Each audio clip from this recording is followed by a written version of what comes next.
تو مہمان ہی کی شکل میں حاضر ہوئے ہیں، آپ کے سوچ کا، آپ کے مزاج کا خیال رکھتے ہوئے۔ آج ایک سوال ہم لوگوں سے بنتا ہے، ہم لوگ اپنے آپ سے یہ سوال کریں کہ ہمارے گھر میں آخری مرتبہ مہمان کب آئے تھے؟ سوال ہے اچھا، سب کو جواب اس کا معلوم ہے، مطلب ایسے مہمان کے جنہوں نے ایک وقت کا کھانا کھایا ہو ہمارے پاس، ہمارے گھر میں۔ ایک تو وہ مہمان ہے جو خود بخود آ جاتے ہیں کیونکہ بہت دن ہو گئے چلو چل رہا ہے، ایک وہ مہمان کہ ہم نے بلایا ہوں اسپیشلی کہ آج آپ کا کھانا ہمارے گھر پر ہے۔ میں سمجھتا ہوں کہ ختم ہو چکی سنت یہ، شادی بیاہ کے علاوہ، فنکشن کے علاوہ ہمارے یہاں مہمان آنے کو تیار ہی نہیں، کیونکہ ہم بلا ہی نہیں رہے ہیں۔ کوئی آ رہا ہے، آنے جانا کبھی کبھی کرتا ہے تو ناشتے تک بات محدود رہتی ہے، کھانے تک بات نہیں پہنچ رہی۔ مہمان کا گھر میں آنا برکت اور خیر کا سبب ہے۔ جس کو تنگی کی شکایت ہو رزق کی، جس کو ایسا لگ رہا ہو کہ رزق ختم ہو رہا، رزق رک رہا ہے، وہ مہمان کے اکرام کے لیے دسترخوان کو وسیع کرے، اس تنگی کی حالت میں دسترخوان کو وسیع کرے، اللہ تعالیٰ اس کی برکت سے انشاءاللہ اس کے گھر میں وسعت پیدا کریں گے اور برکت کا راستہ کھول دیں گے۔ جو برکت کے راستے تھے وہ ہم نے بند کر لیے ہیں۔ مہمان کا اکرام سنت نبوی ہے۔ مہمان کا اکرام کے لیے کتنی بڑی بات اللہ کے نبی فرما رہے ہیں کہ جو اللہ پر ایمان رکھتا ہو، آخرت کے دن پر ایمان رکھتا ہو، تو اسے چاہیے کہ مہمان کا اکرام کرے۔ کتنی بڑی بات اللہ کے نبی صلی اللہ علیہ وسلم نے بیان فرمائی ہے۔ اپنی آخرت کے یقین پر، اللہ کے یقین کے ساتھ مہمان کے اکرام کو جوڑا ہے۔ اور آپ کی پوری زندگی دیکھے اٹھا کر، صحابہ کرام کی پوری زندگی دیکھے اٹھا کر کہ آپ نے مہمان کا اکرام کرا۔ وہ جو ہجرت کے موقع پر انصار کو صحابہ کرام دیے گئے ہیں، وہ کیا چیز ہے؟ وہ مہمان کا اکرام ہی تو ہے کہ لائٹ بند کر دی گئی ہے اور آواز نکال رہے ہیں صحابی اس طرح سے کہ وہ کھانا کھا رہے ہیں، حقیقت میں وہ کھانا نہیں کھا رہے ہیں، اپنے ساتھ بیٹھے ہوئے اپنے ساتھی کو کھانا کھلا رہے ہیں، اور وہ کھانا اتنا ہی گھر میں موجود ہے، ایسا نہیں کہ بہت سارا موجود تھا، اتنا ہی موجود تھا، اور وہی کھانا مہمان کے لیے کھول دیا، مہمان کو اکرام کرنے کے لیے چھوڑا۔ تو مہمان کا اکرام بڑی چیز، جس گھر میں مہمان آتے ہیں اس گھر میں برکت نازل ہوتی ہیں، اور مہمان کے آنے سے دلوں کی دوری بھی ختم ہو جاتی ہے، دلوں کے زنگ کو دھو دیا جاتا ہے۔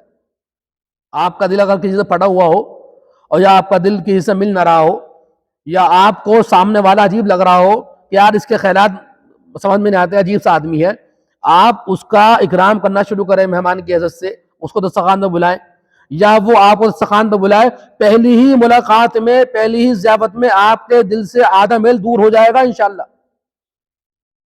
کیونکہ یہ جو میل ہے یہ نہ ملنے کی وجہ سے ہے، ملاقات نہ کرنے کی وجہ سے ہے، کم مل ہی نہیں رہے، ہم رابطے میں ہیں ہی نہیں۔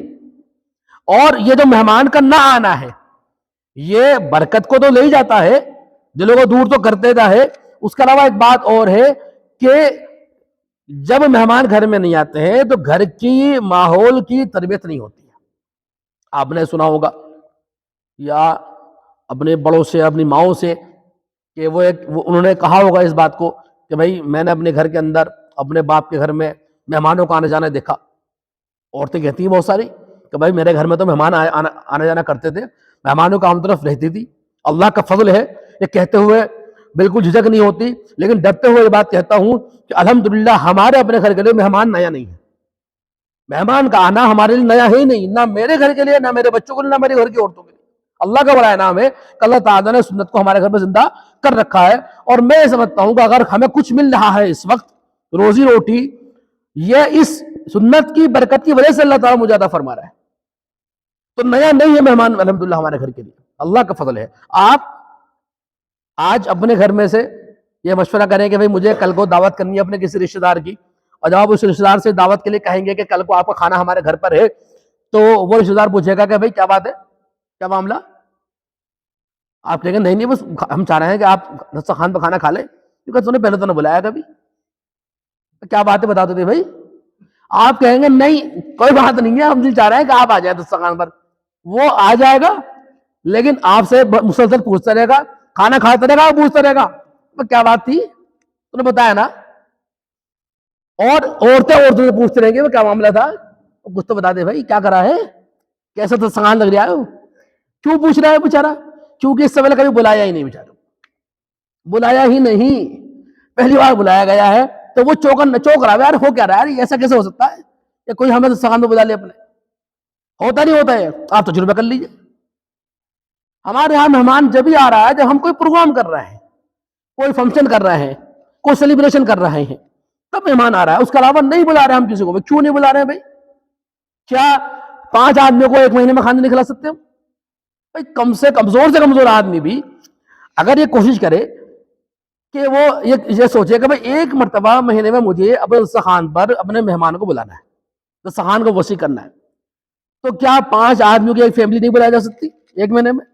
بیوی سے بیٹھ کے مشورہ کریں کہ ہم نے چاہتے ہیں کہ یار اس مہینے ہمارے گھر پہ کون سے مہمان آئے، تو چچا کو بلا لیتے ہیں، ٹھیک ہے چچا آ جائیں، چچا کو اطلاع کر دیں چچا پورا دن کا کھانا آپ کو گھر پر ہے، جو آپ کے پاس رکھا ہو، جیسا رکھا ہو آپ ایسا رکھتی ہیں ان کے سامنے، جیب پر بوجھ ڈالنے کی ضرورت نہیں، جو بہتر دے سکتے ہو آپ وہ دے دیجیے، بات ختم ہے۔ آپ نے اپنا کام پورا کر لیا۔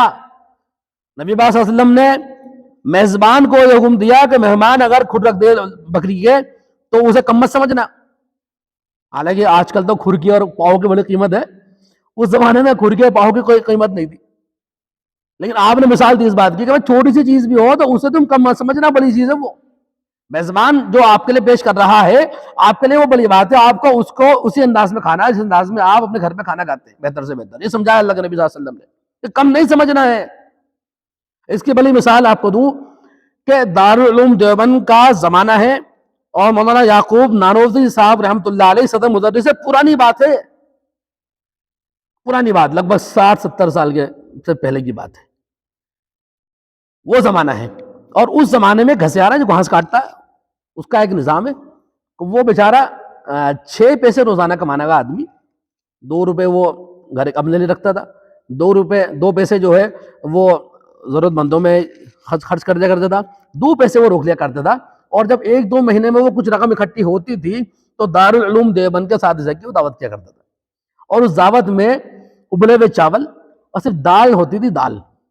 مولانا یعقوب نانوتوی صاحب رحمۃ اللہ علیہ کہتے ہیں کہ ہمیں اس کھانے کا انتظار رہتا ہے کہ وہ حلال پیسے کا کھانا ہے اور پیور اخلاص سے بنایا گیا کھانا ہے، اس کو کھانے کے بعد نورانیت بڑھ جاتی ہے۔ یہ میزبانی ہے دال اور چاول کی، اور مہمان دارالعلوم دیوبند کے اکابرین ہیں اور وہ اس دعوت کا انتظار کر رہے ہیں کیونکہ اس میں اخلاص موجود ہے۔ میزبان جس انداز میں مہمان کے سامنے کھانا رکھے گا، جس طریقے سے وہ کھانا رکھے گا، اگر اس کے اندر تو واقعی اخلاص ہے تو وہ اخلاص ہی مہمان تک پہنچے گا، لذت پہنچے گی۔ اگر وہ دکھاوے کے ساتھ رکھے گا تو دکھاوا پہنچ جائے گا۔ تو مہمان ہمارے ہاں نہیں آ رہے ہیں کیونکہ ہم انہیں نہیں بلا رہے ہیں، اور اس نہ آنے کی وجہ سے گھر کی برکتیں کم ہو رہی ہیں، اور اس نہ آنے کی وجہ سے دلوں میں گنجائشیں ختم ہوتی چلی جا رہی ہیں۔ بہت ساری فیملی کی خبر آتی ہے، وہ چاہتے ہیں کہ بھئی میرے گھر میں مہمان آنا جانا کریں، لیکن بیچاری ان کے گھر کی عورتوں کا مزاج نہیں بنا ہوا، وہ کہہ رہی ہے بھئی میرے بس کی بات نہیں، میں کھانا مہمانوں کے لیے نہیں بنا سکتی، سال میں 1-2 بار تو کھلا سکتی ہوں، میں مسلسل کھانے کا نظام نہیں بنا سکتی۔ اب جب جن گھروں میں مہمان آتے ہیں ان گھروں کی حالت یہ ہے کہ ان گھروں کے رہنے والے بچوں کا مزاج بنتا ہے، وہ دیکھتے ہیں کہ بھئی میری ماں خدمت میں لگی ہوئی ہے، مہمان آ رہے ہیں گھر کے اندر، ایک مزاج بنتا ہے بچوں کا، ایک ماحول بنتا ہے بچوں کا۔ جب بچے یا بچیاں خاص طور سے جب دیکھتے ہیں اس چیز کو کہ بھئی مہمان آ رہے ہیں اور میری ماں خدمت کر رہی ہے، تو ان بچیوں کا خدمت کا مزاج بنتا ہے، وہ دیکھتے ہیں کہ وہ ماں خدمت کر رہی ہے تو وہ بھی اسی مزاج کے ساتھ آگے بڑھنا شروع ہوتی ہیں، بڑی ہو جاتی ہیں۔ جب وہ دوسرے گھر پر جاتی ہیں تو ان کا مزاج تیار ہوتا ہے اور وہاں پر وہ خدمت گزار بن جاتی ہیں۔ جن گھروں میں مائیں خدمت کرتی ہیں ان گھروں کی بچیاں بھی اطاعت گزار خدمت گزار ہوتی ہیں، اور ان کے گھروں میں کبھی دقتیں نہیں آتی، کبھی پریشانی نہیں آتی، سب ان کی تعریفیں کرتے ہیں کہ بھئی یہ عورت جو ہے بڑی خدمت گزار ہے اور یہ مہمان کے آنے سے منہ نہیں بناتی ہے، منہ نہیں چراتی ہے۔ آج کتنا افسوس کے ساتھ کہنا پڑتا ہے کہ اتنی بڑی سنت ہم نے چھوڑ رکھی۔ عمل ہو سکتا ہے اس پر؟ مشکل تو نہیں ہے۔ 5 آدمیوں کو اپنے گھر پہ کھانا نہیں کھلا سکتے ہم لوگ مہینے میں؟ آپ رشتہ داروں سے شروع کریں، بھیا کھانا ہے آپ کا، چچا کھانا ہے آپ کا، تایا صاحب کھانا ہے آپ کا۔ جب رشتہ دار نمٹ جائیں تو پھر دیکھیں کہ پڑوسی ہیں ان کو بلا لیں، آپ دوست احباب کو بلا لیں۔ آپ یہ عمل ضروری ہے، آپ یہ جب کریں گے تو انشاءاللہ اس کے برکت سے گھر کا ماحول بہتر ہوگا، تربیت کا، خدمت کا مزاج گھر کے اندر بنے گا، اور اس کی برکت سے اللہ تعالیٰ روزی میں بھی وسعت دیں گے انشاءاللہ۔ یہ کرنے کا عمل ہے، اس کو ہمیں چھوڑنا نہیں چاہیے۔ اگر ہم لوگ آج چھوڑ چکے ہیں تو اس عمل زندہ کرنے کی ضرورت ہے، ہمیں اپنے گھروں کے اندر کریں گے انشاءاللہ۔